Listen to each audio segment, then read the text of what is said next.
Olá pessoal, boa tarde.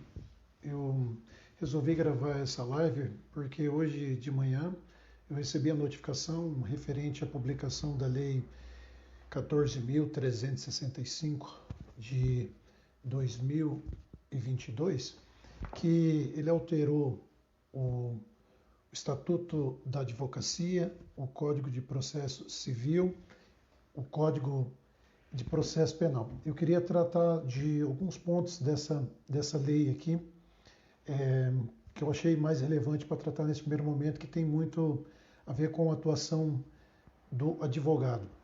Um primeiro ponto que eu achei interessante aqui foi a alteração no artigo 6º, no artigo 6º do Estatuto, que trata ali da questão que não há hierarquia entre advogado, magistrado e membros do Ministério Público. Teve uma alteração aqui no parágrafo único, que ele passou a ter a seguinte redação: as autoridades e os servidores públicos dos poderes da República, os serventuários da Justiça e os membros do Ministério Público devem dispensar ao advogado, no exercício da profissão, tratamento compatíveis com a dignidade da advocacia e condições adequadas a seu desempenho, preservando e resguardando de ofício a imagem, a reputação e a integridade do advogado. Por que essa alteração aqui é importante? Porque a gente vem observando diversas violações das prerrogativas, de desrespeito muito acentuado por parte de magistrados, membros do Ministério Público contra o advogado. E essa lei aqui, esse dispositivo, ele vem reforçar essa questão que o magistrado, o Ministério Público, os servidores públicos do Judiciário, eles devem respeitar o advogado, ou seja, essa questão, ela visa trazer essa questão. O advogado, ele é indispensável à justiça. Não há justiça, em regra, sem a presença de um advogado.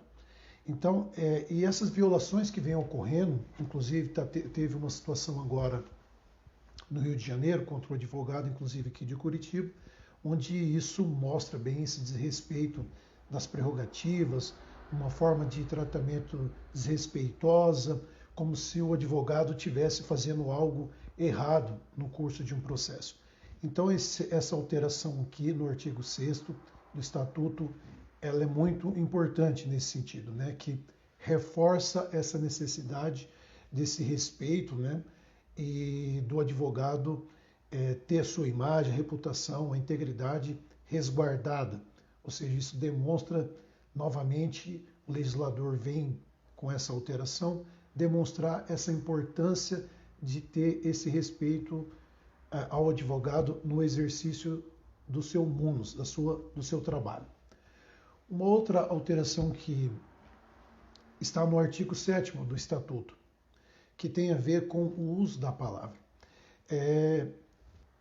Recentemente, quando da ocorrência da CPI da Covid, isso ficou muito nítido, várias questões de violação em relação a esse uso. Essa lei federal, ela dá o direito, eu vou ver aqui como que ficou, vou fazer a leitura com a nova redação.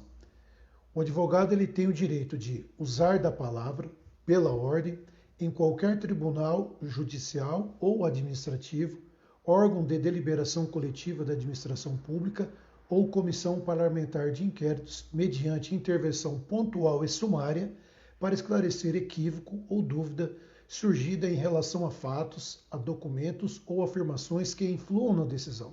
Ou seja, esse ponto aqui, às vezes a pessoa que não é advogado, ela não compreende muito. Ou seja, é uma prerrogativa, é um direito do advogado ele intervir sumariamente para esclarecer alguma situação que não está correta, por exemplo. Há um fato que não está correto. Isso, por exemplo, aqui no âmbito das comissões parlamentares de inquérito, lá na CPI da Covid, por exemplo, viu-se muito essa questão dos senadores tentar impedir que o advogado exercesse o seu munus, por exemplo. Eu estou falando, por exemplo, da comissão parlamentar, porque foi uma situação onde ficou muito claro isso. Então, é direito, o advogado ele está numa audiência, defendendo o interesse do seu cliente, e às vezes pode surgir ali um fato que aquele fato não está correto, então o advogado ele tem o direito de pedir a palavra pela ordem e ele esclarecer aquele fato ali. Por quê? Por que isso existe? Porque se o advogado ele não atuar dessa forma,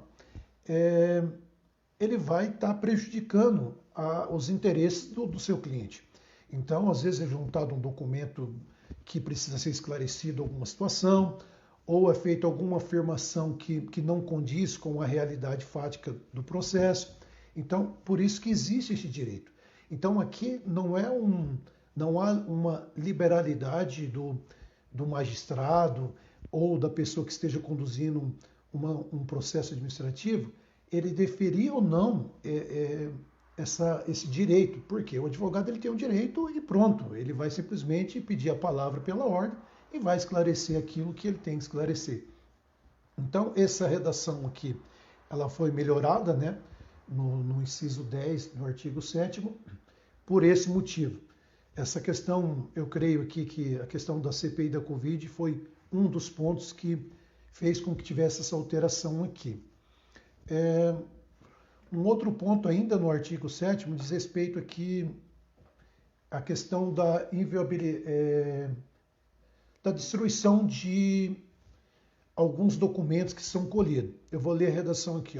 No caso de inviabilidade técnica, quanto à segregação da documentação, da mídia ou dos objetos não relacionados à investigação, em relação à sua natureza ou volume, no momento da execução da decisão judicial de apreensão ou de retirada do material, a cadeia de custódia preservará o sigilo do conteúdo, assegurada a presença do representante da OAB, nos termos do artigo 6º-F e 6º-G deste artigo. Ou seja, isso aqui é importante para garantir a lisura desses documentos. E aqui é importante que ele trata que precisa ter um representante da OAB, justamente para garantir a lisura daquele procedimento, né? E aqui no parágrafo 6º-E, ele trata aqui que, na hipótese de inobservância do 6º-D deste artigo, pelo agente público responsável pelo cumprimento do mandato de busca e apreensão, o representante da OAB fará o relatório do ocorrido com a inclusão dos nomes dos servidores, dará conhecimento à autoridade judiciária e encaminhará à OAB para a elaboração de notícia-crime.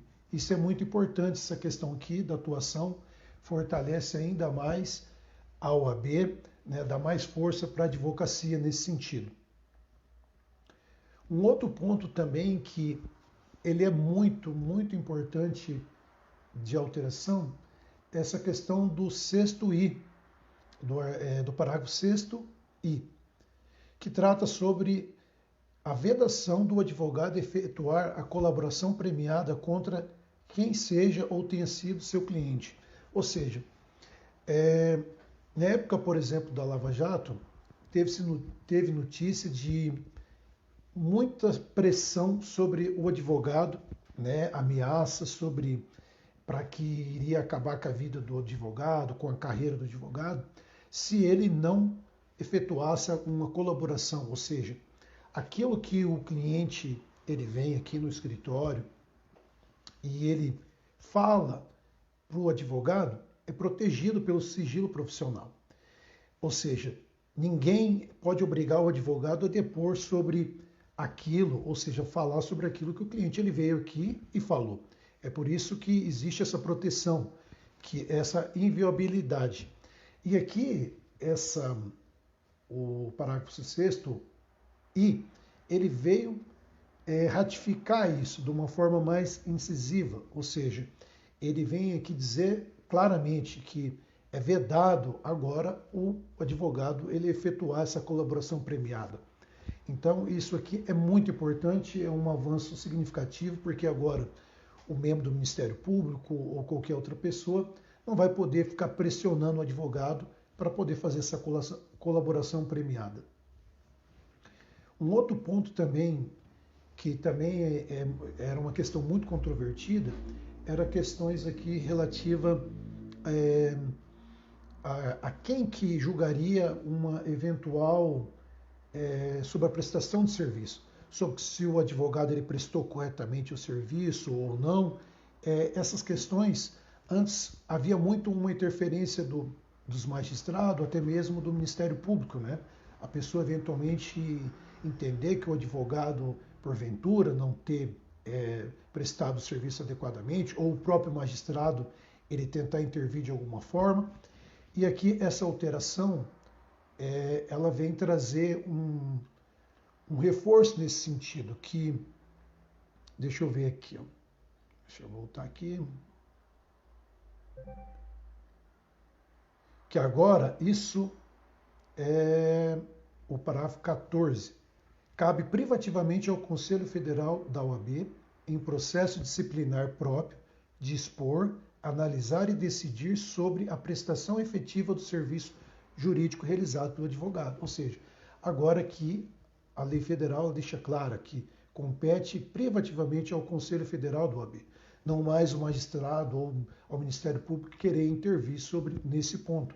Então isso aqui também é um avanço significativo. Um outro ponto é sobre a questão dos honorários. Cabe ao Conselho Federal da OAB dispor, analisar e decidir sobre os honorários advocatícios dos serviços jurídicos realizados pelo advogado, resguardando o sigilo nos termos da Constituição Federal. Ou seja, também cabe ao Conselho Federal da OAB dispor, analisar sobre as questões dos honorários advocatícios. Isso aqui também é um ponto muito interessante em razão de um grave problema de que muitas vezes os magistrados desrespeitar, determinando honorários insignificantes que não condiz com o exercício profissional. Então essa questão aqui, ela atua nesse sentido para poder violar, ou seja, tem que ser respeitadas as regras, mas eu não vou tratar especialmente sobre essa questão dos honorários aqui, porque tem outras alterações que essa lei ela fez que é bastante significativa, que dá para tratar numa outra live.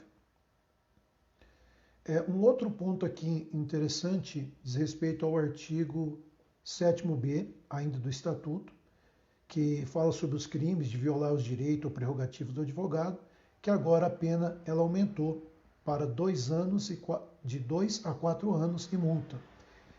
Isso aqui também de detenção.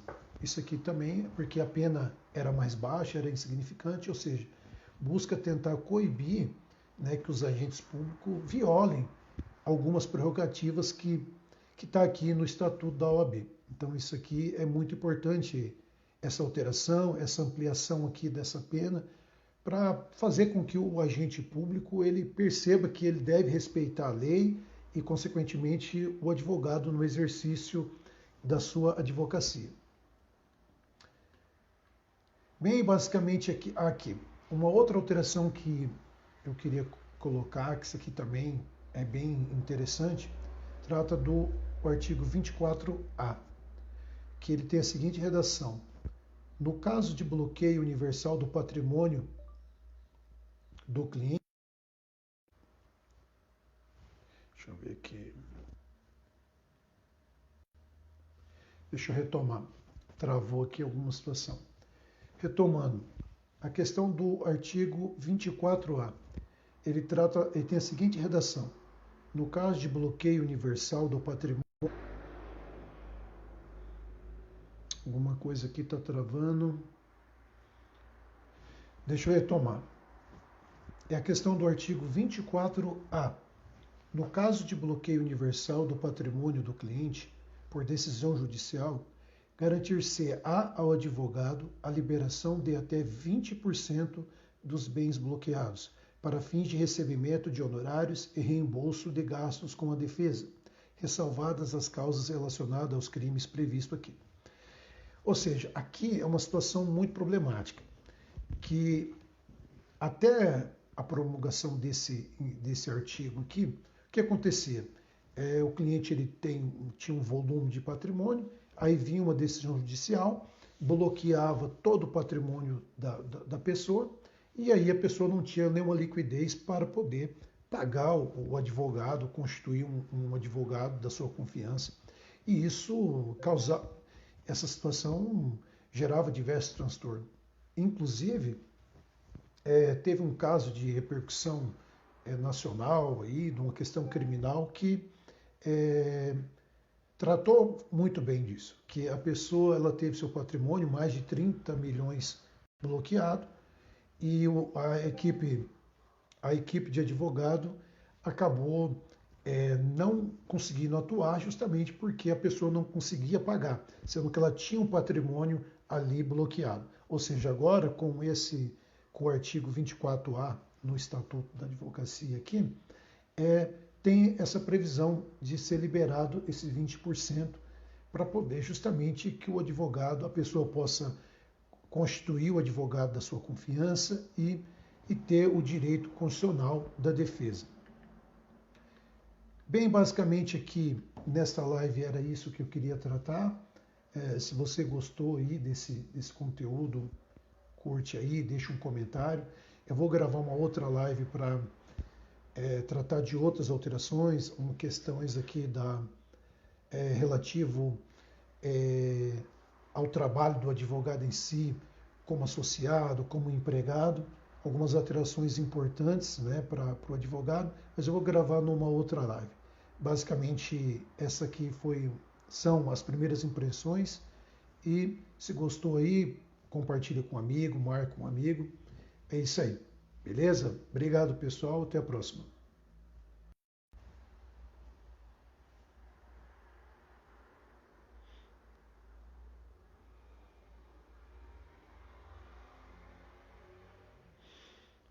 Vamos encerrar.